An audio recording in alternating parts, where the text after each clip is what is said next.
बिस्मिल्लाहिर्रहमानिर्रहीम जी, मैं हूं ज़ुल्फ़िकार अली शाह और आप देख रहे हैं मरगला टीवी न्यूज़ चैनल। सबसे पहले असवर आपसे गुजारिश के जो नए देखने वाले हमारे दोस्त हैं वो हमारे चैनल को सब्सक्राइब कर दें और बेल आइकन के बटन को ज़रूर दबा दें ताकि नई आने वाली वीडियोस जो है आप तक बर वक्त पहुँच सके। और अगर हमारी वीडियो अच्छी लगे तो लाइक कर दें और दोस्तों तक शेयर कर दें ताकि उन तक भी ये वीडियो पहुंच सके।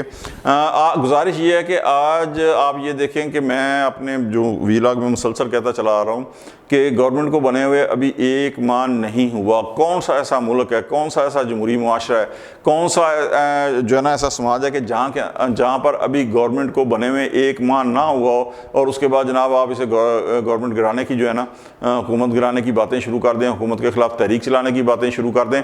मैं कतन मैं ये नहीं है कि मैं जो गवर्नमेंट है उसकी को फेवर कर रहा हूँ, लेकिन कुछ जमहूरी आदाब होते हैं, कुछ जो है ना जमहूरियत के तरीके होते हैं कि किस तरीके से आपने मामलात को चलाना है। अगर आपको याद है 2014 के अंदर जब तहरीक इंसाफ ने धरने दिए थे, ये बिल्कुल वही है कि 2013 के अंदर जब नवाज लीग की गवर्नमेंट आई तो उस वक्त भी कहा गया कि जनाब RO का इलेक्शन है, तो बिल्कुल वेरी नेक्स्ट डे उन्होंने कहा जी ये हो गया वो हो गया, 35 पंक्चर फलाना ढिमकाना, और फिर एक साल इंतज़ार बड़ी मुश्किल करके उन्होंने 2014 के अंदर जो है वो धरने देने शुरू कर दिए। नतीजा क्या निकला? नतीजा ये निकला कि आपका पूरा 126 दिन एक न्यूक्लियर पावर का जो कैपिटल है उसके अंदर ग्रिडलॉक लग गया, पूरे मुल्क के अंदर डेडलॉक हो गया, इकानमी का बेड़ा गर्क हो गया। ठीक है जी, तो इस तरीके से अगर नेगेटिव जो हथकंडे हैं उनके ज़रिए आप गवर्नमेंट को अगर नाकाम करना चाहेंगे तो उस वक्त भी क्या था कि बड़ी पते की जरदारी साहब ने बात की थी कि अगर इस तरह जत्थे ला के आपने हुकूमतें गिरानी है फिर तो कोई भी गिरा लेगा, और सबसे ज़्यादा पावर तो जाहिर है कि इंतहा पसंदों के पास है। तो आज भी आप गवर्नमेंट को, अच्छा आपका इल्ज़ाम क्या है कि जनाब इलेक्शन के अंदर धांधली हुई है। अब आप ये देखें कि जो गिनती दोबारा हो रही है उसके अंदर जो है तहरीक इंसाफ हार रही है, ठीक है, वो सारा अलहदा है, उसके लिए कानूनी जो प्लेटफॉर्म्स हैं वो मौजूद हैं, इलेक्शन कमीशन मौजूद है, हाई कोर्ट मौजूद है, सुप्रीम कोर्ट जो है ना वो मौजूद है। तो वहाँ आप जाएं, वहाँ आपकी सुनवाई ना हो, हाई कोर्ट जाएं, फिर सुप्रीम कोर्ट जाएं, ये सारी चीज़ें वहाँ पे करें। उसके बाद आप पार्लियामेंट के अंदर, आप वफाक के अंदर देखें, बड़ी आपकी एक भारी अक्सरियत वफाक के अंदर है, खैबर पख्तूनख्वा तो तहरीक इंसाफ के पास है, पंजाब के अंदर आप बड़ी मजबूत अपोजिशन है, इसी तरह सिंध के अंदर है। तो वहाँ पर आप पार्लियामेंट के अंदर आवाज़ उठाएँ जो एक जमहूरी तरीका है। तो लेकिन क्या है कि ये सारा कुछ नहीं कहा जी, ईद के फ़ौरन बाद जो है तहरीक चलेगी। अच्छा मज़े की बात यह है कि अब आप ये देखें, फ़र्ज़ करें, मैं बात कर रहा हूँ कि फ़र्ज़ करें अब जो मौलाना फजलुर रहमान साहब हैं वो तहरीक चलाएंगे, किसके खिलाफ? ज़ाहिर है गवर्नमेंट के खिलाफ तो नहीं चला रहे ना, गवर्नमेंट के खिलाफ तो इसलिए चलाएंगे कि जी इलेक्शन के अंदर धांधली हुई है, रिगिंग हुई है इलेक्शन के अंदर। आप ज़रा थोड़ा सा मंजर को ज़हन के अंदर लाएँ कि तहरीक इंसाफ और मौलाना फजलुर रहमान JUI जो है जमीयत उलमा इस्लाम मिलकर गवर्नमेंट के खिलाफ तहरीक चला रहे हैं इलेक्शन के अंदर रिगिंग की। मौलाना साहब जनाब खैबर पख्तूनख्वा के अंदर खड़े हुए हैं, एक जलसे के साथ तकरीर कर रहे हैं और मौलाना साहब तकरीर कर रहे हैं, साथ में खैबर पख्तूनख्वा के जो चीफ मिनिस्टर हैं अली मीन गंडापुर साहब वो खड़े हुए हैं। ठीक है जी, और मौलाना फजलुर रहमान साहब कह रहे हैं कि मुझे मेरे हल्के से धांधली करके हराया गया। अब सामने को बंदा पूछे, वो कहे मौलाना साहब ठीक है, सारी बात आपकी बिल्कुल हम मान लेते हैं, तो आपके हल्के से जो उम्मीदवार जीते हैं आपको धांधली करा के, वो कौन है? तो वो जो उनके साथ खड़े होंगे ना अली मीन गंडापुर साहब, उन्होंने तो उनको DI खान से उनके हल्के से हराया है। तो ये मकसद किसके खिलाफ मौलाना साहब तहरीक चला रहे हैं? मौलाना साहब अगर इन्होंने तहरीक चलानी है तो उनकी तो ज़्यादा जो वर्थ है वो 2 सूबों के अंदर ही है ना, बलोचिस्तान के अंदर या खैबर पख्तूनख्वा के अंदर है।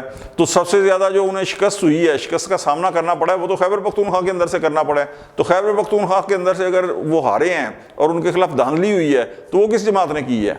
वो की है फिर तहरीक इंसाफ ने। मैं नहीं कहता हुई धांधली या नहीं हुई, लेकिन अगर की है तो वहाँ से तो तहरीक इंसाफ जीती है। पंजाब के अंदर से तो उनकी कोई से नहीं है, सिंध के अंदर भी कोई ऐसा कोई रिजल्ट कोई अनोखा नहीं आया कि जो माजी से हटके हो। वहाँ पहले भी पीपल्स पार्टी इंटीरियर सिंध में जीतती थी, अब भी जीती है। कराची से MKM जीती है पीपल्स पार्टी, उसके साथ जो सीटें हैं वो तो सारे का सारा रिजल्ट ऐसा है। बलूचिस्तान से पेशीन से मौलाना फजलुर रहमान जीते हैं। ठीक है, तो वहाँ अगर धांधली हुई है मौलाना फजलुर रहमान के खिलाफ तो वो जाहिर है कि खैबर पख्तूनख्वा में हुई है। तो बजाय ये कि अब वहाँ वो तहरीक उनके खिलाफ चलाएं जिन्होंने जो जीते हैं, इनसे उनके साथ मिलके जो है वो जनाब वफाक के खिलाफ जो है तहरीक चलाएंगे। लेकिन यहाँ पे एक और चीज़ है जो हमारे दोस्त हैं वो सोचने वाली ये बात है कि जनाब मौलाना फजलुर रहमान के पास तहरीक इंसाफ का वफ्द गए, उन्होंने वेलकम कहा। ठीक है जी, मौलाना फजलुर रहमान जो थे वो, जिसे अल्लाह माफ़ करे, वो मौलाना डीजल भी कहते थे और फजलू भी इंतहाई मतलब गलत है, लेकिन मैं कहते हैं कुफर नकले कुफर नवाशद, तो कहते थे। तो आज वो इज़्ज़तमाम मौलाना फजलुर रहमान साहब हो गए हैं। वो जो जुगतें कसते थे इमरान खान साहब, महमूद खान अचकज़ई पे, वो भी हो गए हैं। और इस हद तक उन्हें वेलकम कहा गया कि उन्हें सदारती उम्मीदवार जो है उन्होंने नामजद किया। ज़ाहिर है कि इलेक्शन हार गए हैं, लेकिन किया। अब आप ये देखें कि अगर गवर्नमेंट के ख़िलाफ़ तहरीक चलती है तो वो तहरीक हाईजैक कर, मेरे अपने ज़ाती जो ख्याल है, वो तहरीक हाईजैक कर ली जाएगी तहरीक इंसाफ से, और वो हाईजैक होके चली जाएगी मौलाना फजलुर रहमान, महमूद खान अचकज़ई और जो GDA की पार्टियां उनके पास।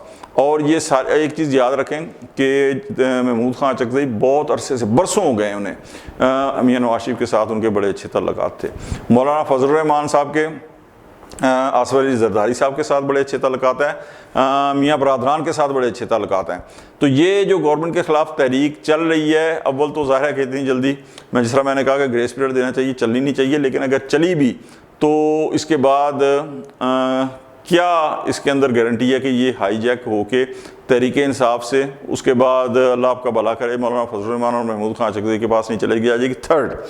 थर्ड ये है कि जिस तरह तहरीक इंसाफ के अंदर से मैंने एक गुज़श्ता वीरा किया था कि इख्तलाफात की खबरें आ रही हैं, तो कुछ हमारे जो दोस्त हैं तहरीक इंसाफ के, उन्होंने कहा शाह साहब ये आपने क्या किया, कोई नहीं है, वो तो बिल्कुल इत्तेहाद है, बिल्कुल मुनज़्ज़म है, मुत्तहिद है, कोई उसके अंदर ऐसी चीज़ नहीं है।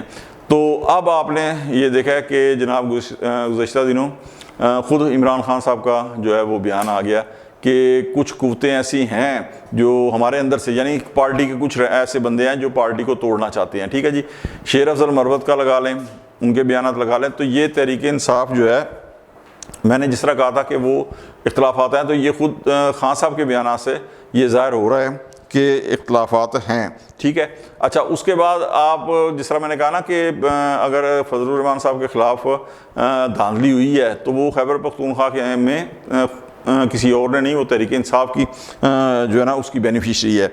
अच्छा, इसी तरह हैरत ये हो जाती है कि मुझे थोड़ी थोड़ी तो समझ आनी शुरू हो गई है कि इलेक्शन में जो कुछ हुआ और जिस तरह इलेक्शन नताइज को पूरी रात रोका गया, उससे एक तहरीक इंसाफ को जो है ना पूरे का पूरा जो है वो बयानिया बनाया गया कि जनाब ये नवाज अली को जितवाने के लिए हो रहा है। लेकिन जिस तरह मैंने कहा कि जो आप उठा के देखते हैं दोबारा गिनती, उसके ऊपर तहरीक इंसाफ जीत रही है।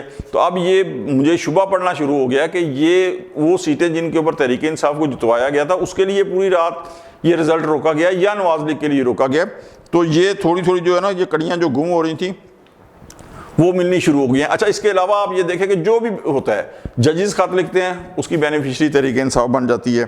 तो ये जितने हक़ाइक़ नज़र आ रहे हैं ना, तो मुझे उससे ये लग रहा है कि तहरीक इंसाफ से जो अपोजिशन का किरदार है वो लेकर मौलाना फजलुर रहमान, अच्छा महमूद खान अचकज़ई, GDA और दीगर जो जमातें हैं उन्हें दिया जा रहा है। इस हवाले से तहरीक इंसाफ और उसकी क़यादत को जो है वो सोचना चाहिए। सिर्फ इसी में खुश नहीं होना चाहिए कि जनाब सारे के सारे जो है ना ये जो इत्तेहादी थे PDM गवर्नमेंट के, वो इनके पास आ रहे हैं। उन्हें ये भी सोचना चाहिए कि उनसे जो अपोजिशन का किरदार है वो अमली तौर के ऊपर लिया जा रहा है, इस पर सोचें और उसके बाद जो है ना गवर्नमेंट के ख़िलाफ़ तहरीक चलाने की जो है ना बातें करें। बिल्कुल तहरीक चलाएं, लेकिन ये भी थोड़ा सा सोच लें। आज तक के लिए इतना ही, इंशाल्लाह मिलते हैं अगले व्लॉग में। उस वक्त तक के लिए ज़ुल्फ़िकार अली शाह को इजाज़त दें। अल्लाह हाफ़िज़।